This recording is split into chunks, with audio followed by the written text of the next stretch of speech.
Welcome to The Soul Journey, where we will discuss the journey of people, authors, musicians, clergy, blue collar, white collar, and beyond, and find out what drives their journey.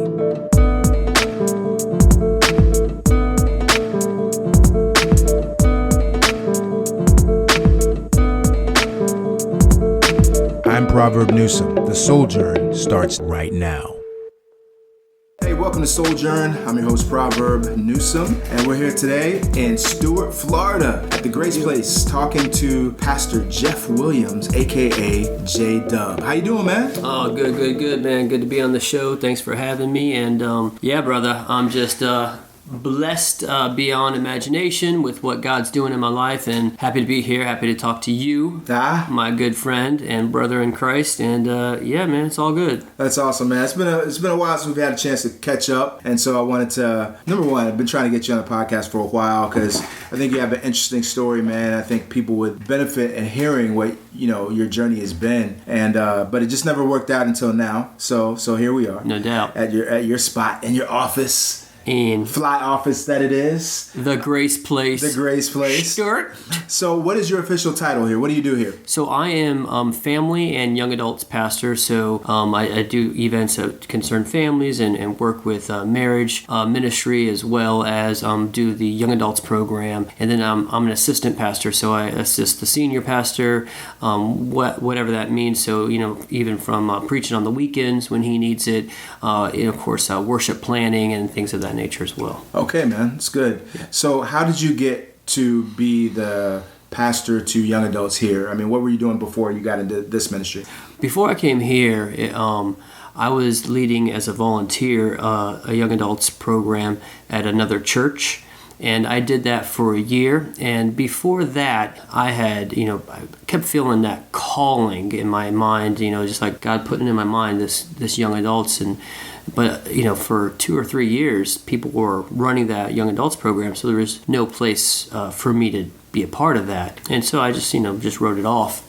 And then there came a time when they said, hey, our young adult leaders have stepped down, and we're praying about, somebody to step up. At that meeting right then, right now, man, is just as real as you're sitting here from me. I felt God tug on my heart and say, you've been being called to this, raise your hand. Yeah. So I sit there literally, raise my hand like this, looking around, and I'm like, and he's like, yes, J-Dub? I'm like, I think I'm being called to do this.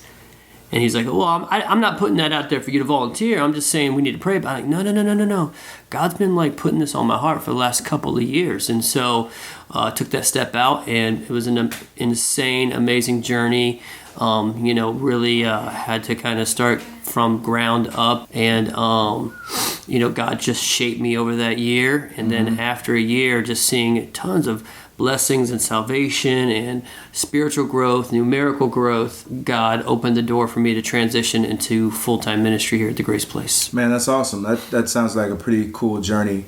And you said now you deal with young adults, singles, married, yep, et cetera. And you minister to them on all types of different levels, right? Sure, yeah. Okay. All right. And so you've been here for about a year now. That's correct. November marked my first complete full year of full-time ministry, yeah. So. And how's that been? How's that been for you? It's been amazing, brother. I mean, look, we're all on, a journey, and, we all have areas that need to get, shaped and formed. And nobody's perfect yet, so we're on this journey, and I, by any means, have so many areas in this first year alone that I've just grown so much, learned so much, and no doubt, I got a lot more to learn and to grow. But it's been great. It's been an amazing experience, and it's just a blessing to do ministry, and to be able to do it full time has been something that I loved, and also something that I said I would never, ever do. Now, why would you be so adamant as to say you would never, ever do it? Well, there's a few reasons that are behind that. And so my previous experience as a young Christian, born-again believer, I had seen so many pastors' families that were dysfunctional, torn apart by the ministry, and it just turned me off. And I had a point in time when I was in high school, and this girl whose dad was a Christian counselor, and she had some, just tore up Payless shoes held together with duct tape. Busted. And she looks at me, and I've never forget it, like a ghost, like the face of a ghost. I'll never forget it. Looks at me and says, "J-Dub, what are you doing for college?" I said, "Well, I'm going to get a degree in biblical studies and a minor in business." And she goes, "Good.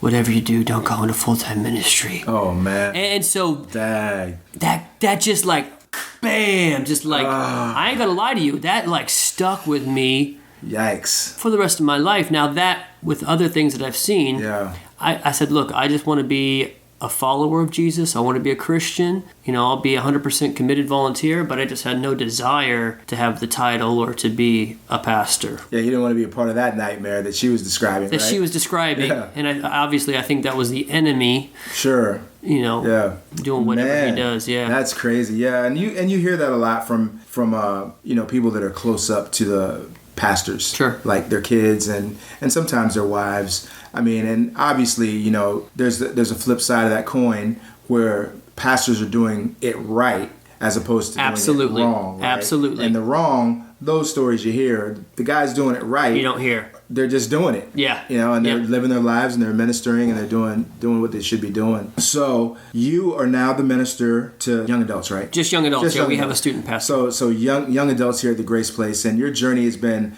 a pretty incredible one, man. So before we jump into how your whole journey, what is one of the most difficult things that you've encountered during your first year here at ministry? So like from your transition from, average Joe working a job, doing right by his family, taking care of his kids, and then you get called into full-time ministry. So you're not punching the clock, punch in, punch out, go home, hang with the family. Now you're really in a job where you're never off the clock, right? Sure. Yeah. So what is one of the most poignant lessons that you've learned over the last year? Well, here's the cool thing that I think, Prav, and I had a good friend of mine see some transitions in my life before this whole thing transpired.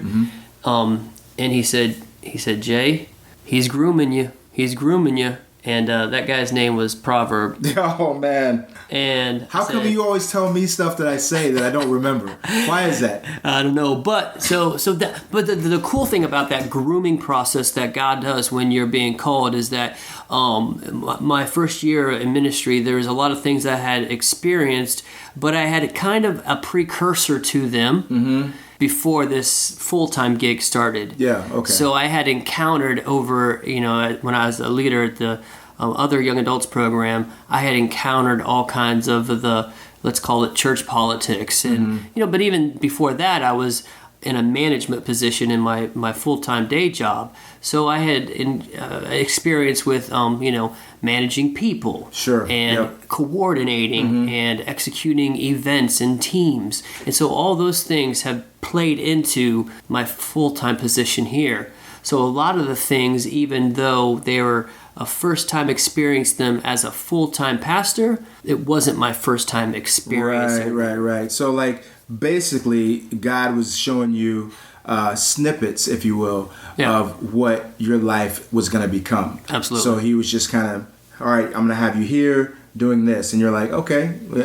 I mean, when you're in that environment, you're just doing what you do. Yeah. And everything that, don't get me wrong, there's tons of stuff that I had never experienced, but that's all on a micro level. Like the minutia, like, how to, set up a counseling meeting or how to, talk about a marriage ceremony. I mean, very like, detailed and, as we'd say in the business world, standard operating procedure type stuff, not high level. How to communicate to a person. Right. How to point out who's a leader, who's not. And then how to put that person in leadership. Those are all things I had previous experience with outside of ministry, but definitely is crucial to what you're doing now inside the church. Yeah. So like when you got this job, and I'm sure that it was a huge transition for you, but now a year later, you can kind of see how cohesive that your life has been and the positions that God has had you in Oh, sure. to pull it all together for this one position. Yep. Would you say that's accurate? I would say that's definitely accurate, and that's the whole grooming process that we have to understand. And as a young man in college getting a degree in biblical studies, I remember being at church on my knees at the altar saying, God, what do you want me to do? And I didn't get an answer. Yeah. And I would be there week after week on my knees getting my degree in biblical studies, but still asking, God, what do you want me to do? Yeah. Nothing. I would... am I dialing the right number? I mean, I'll never forget talking to like a lay leader when I was on my knees, and he put his hand on me, just kind of trying to comfort me. And he asked me, he's like, son, what are you praying for? I'm like, I'm just asking God for his direction. Should I go full-time ministry or not? Or what should I do with my life? Mm-hmm. And he's like, and what is he saying? And I said, I got nothing. But you know what, God, he lets you know what you need to know when you need to know it. Yeah, that's accurate. That was like 30 years ago, and 30 years ago I didn't need to hear. God's like, you're not ready to hear what you're going to do. Yeah. What I need you to do is take care of you right now where you're at. Yeah. So that's dope, man. So let's get into your journey a little bit. I know you're a huge fan of music. Mm-hmm. And music is a huge part of your journey. Absolutely. So tell me how you got into music and where that all started. I know your dad was kind of a musician back in the day. Yep. Drummer? Yes. Okay. So talk to us about that. Yeah. So my dad was a rock and roll drummer. Grew up all around music. Grew up seeing the clippings, the newspaper clippings that my grandmother would save of him from his performances. Because from high school he was out, gigging, big time gigs, with big acts back in the 70s and stuff. And so I grew up with that personification of my father as a musician that really just shaped my love for music. And of course, anybody growing up in the 80s, Michael Jackson was a huge influence. And I just really, fell in love with the concept of being a front man and stuff like that. Axl Rose, Elvis Presley, and all these type of people. But I had one major problem. I had no ability to sing whatsoever. Yeah.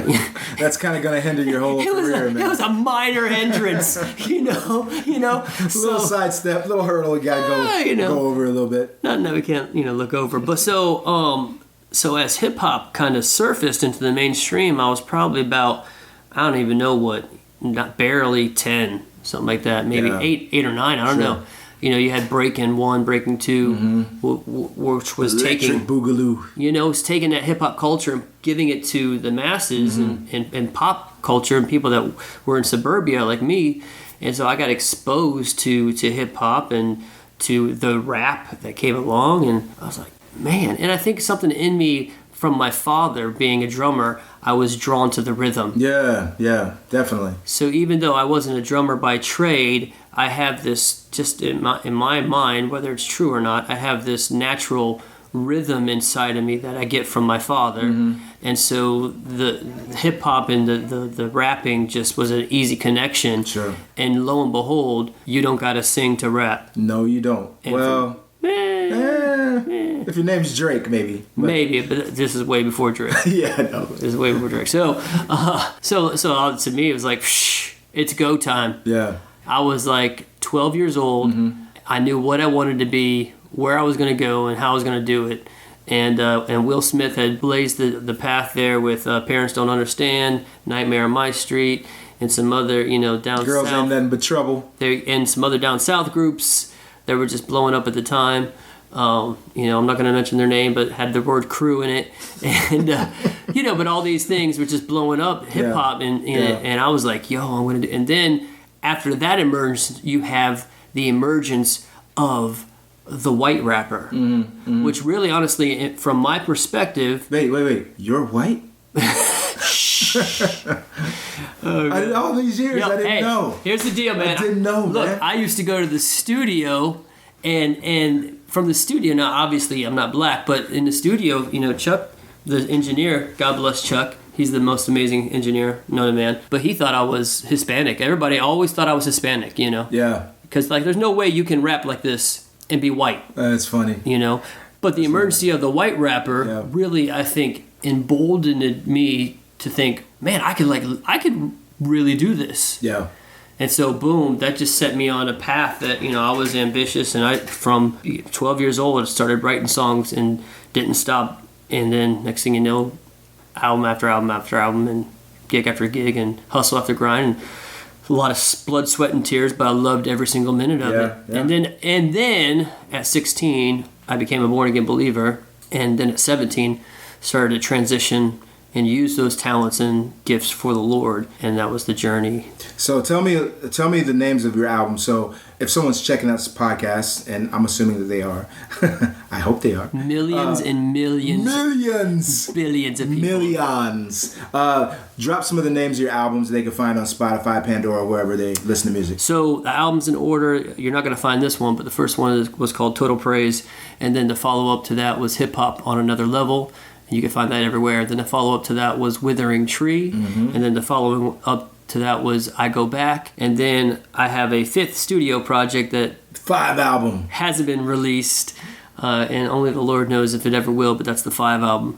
So those are all the projects. And that, I mean, gosh, that was my life. My kids grew up at concerts, at the table. Yep. You know, my wife hustling merch. Yeah, it was truly a family gig. It was a family gig. I can attest to that. Yeah, my wife covering my kids' ears as babies, you know, because it was booming. But it's, you know, it was amazing. It was a beautiful time. But I think even in all of that, God was using that and grooming me for full-time ministry. Yeah, without a doubt. That's cool, man. So being that you're an MC and you're white. Who knew? Who knew? What do you think about the current state of hip hop? And I know there's varying answers. You know, there's a politically correct answer, or hey, you know, these young guys just are having a new style, and you got to appreciate it. And then there's the old heads that are like, yeah, man, it's trash. Yeah. You know, and I'm one of those guys because I prefer the pure essence of East Coast hip hop, or just hip hop that has something to say. You know what I mean? If I can't understand what you're saying, then you're not speaking to me. Or if you're not really saying something at all. If you're not really saying anything. Hey, It's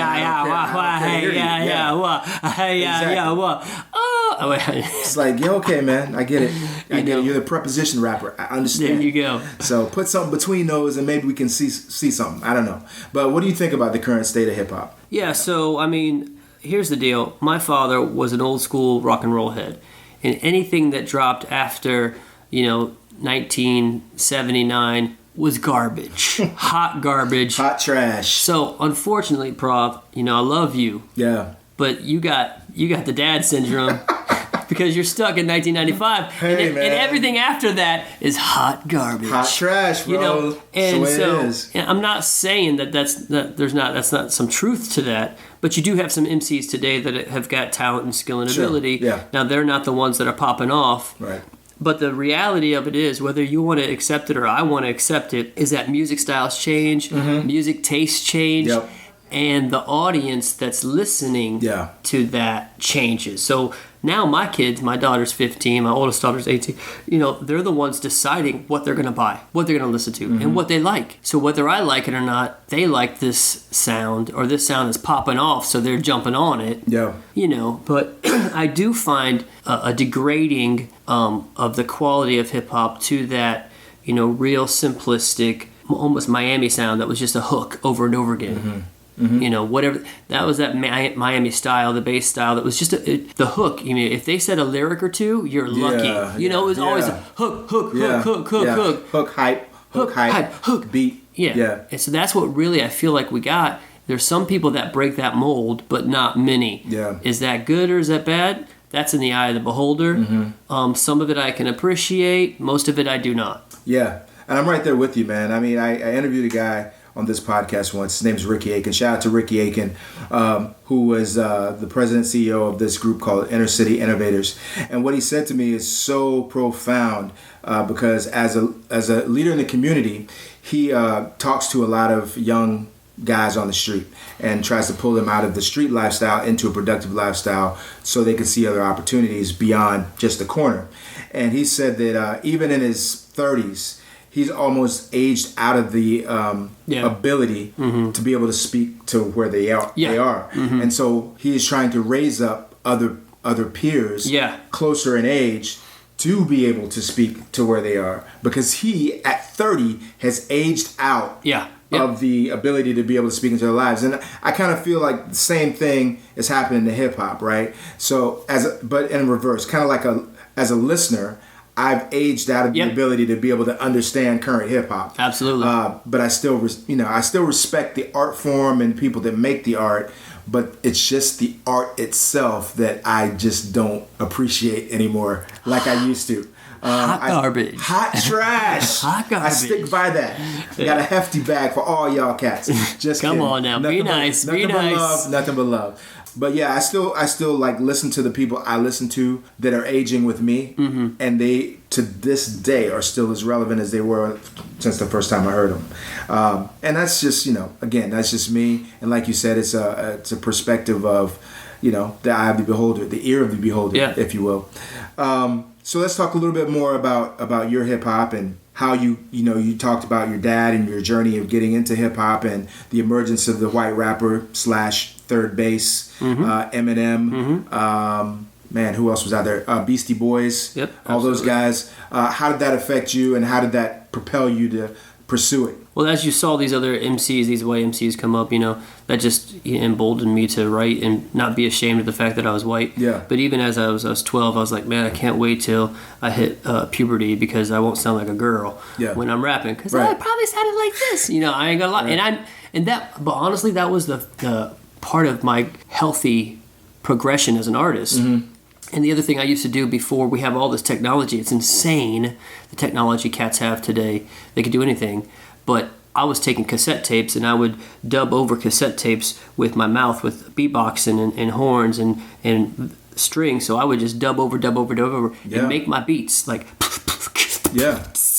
and I'd do that for all the sounds and have this massive amount of hiss. And then I'd rap over that. And I showed it to this other local artist who is a rock and roll artist, but he's like, dude, you are a producer. You are produced. Keep that mentality going. And so from a young age, I even heard myself and said, man, my voice is too high. It's not there. And over the years, always taking a step back and saying, okay, I liked it.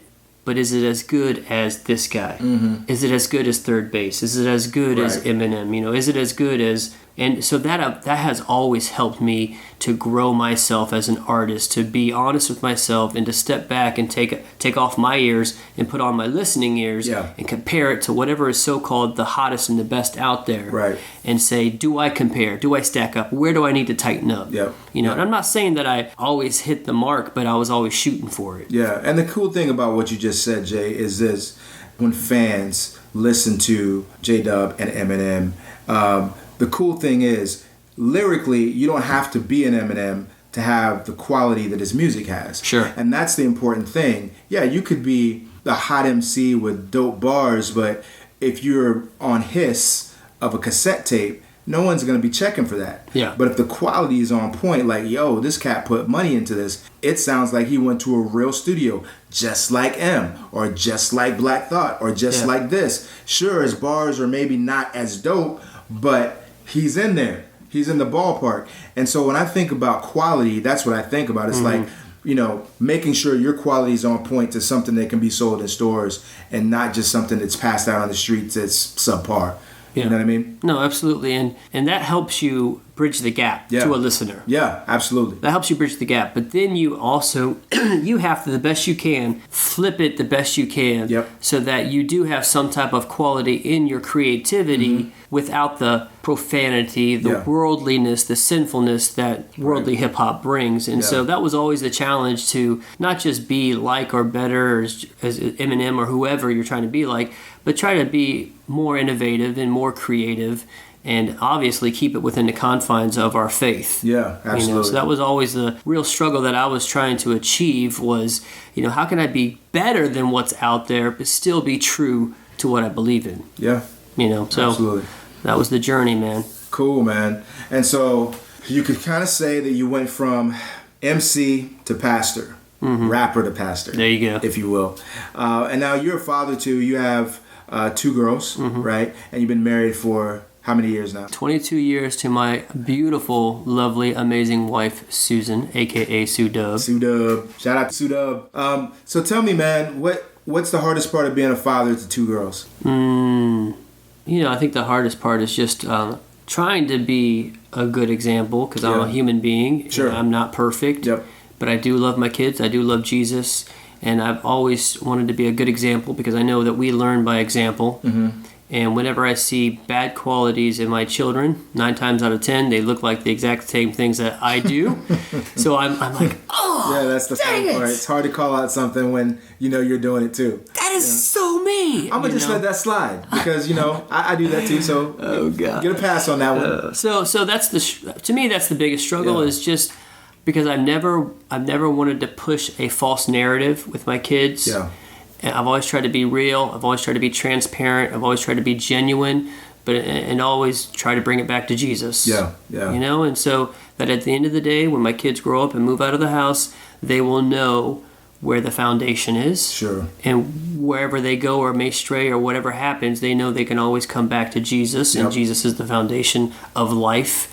And so that's just been the struggle because we're all human. I'm a human being. I'm not perfect. I'm not super dad.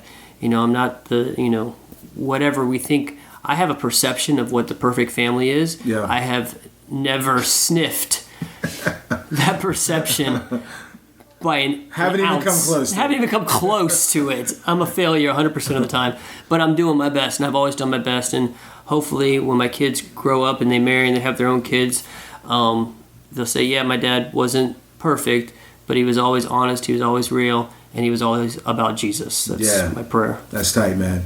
So as a father and a husband, give me one thing, one of the newest lessons you've learned as a husband. I think the one of the newest lessons is one of the oldest lessons I've kind of known, but I always kind of go back to, and that's quality time is huge.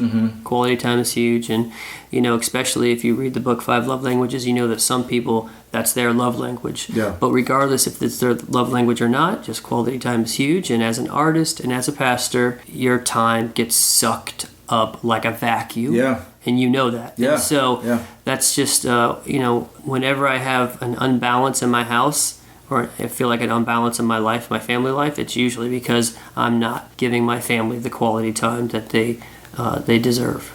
Quality time. Yes, sir. That's it. Yes, sir. That's the key. I mean, in my opinion, for my life, for your absolutely. context. That's Absolutely. the key. All right, man. Quality time. Quality time. Yes. And there's 4 other love languages. And shout out to Dr. Gary Chapman for the 5 love languages. And I don't know what they are, but you can read the book and you can find out for yourself. But I've heard they're good. I heard they're good. I heard they're amazing. I heard they're incredible. Man, anything else you want to leave with the audience? What do you want to talk about? Brother, if you're out there and you feel like you're being called and you don't know, just continue to serve him where you're at. Serve him where you're at. No matter if you're a rapper or a producer or a cook or a bus driver or a secretary or a teacher, serve him where you're at, and he will utilize your experience and your journey to get you to where he wants you to be. Yeah, that's good, man. That's good. There's this verse, I don't know if it's a verse or something that's been said, but if he can trust you with the small things, he'll give you bigger things because he knows you're faithful. So if you're not willing to serve wherever you're planted, then guaranteed you're going to be there for a while. Yep. Either 1 until you burn out, or 2 until you learn to listen. Learn to listen and start serving faithfully, and then you'll see some slow progression in what it is you're supposed to be doing. Amen. Yeah, man. So Jay, man, thank you, man, for taking the time to talk to me. Thank you, it's sir. Been great. Appreciate it. Catching up with you and finding out about your brother. journey a little bit. And you can check out J-Dub. Do you have a website anymore? No longer. But how can people get in touch with you? Yeah, absolutely. Just J-Dub561. That's always been my moniker there on Instagram, Twitter, YouTube, and just you can Google me and shoot me a DM. I'm always here for prayer and for questions and support for anybody. So J-Dub561. Of course, you can find me at thegraceplace.com.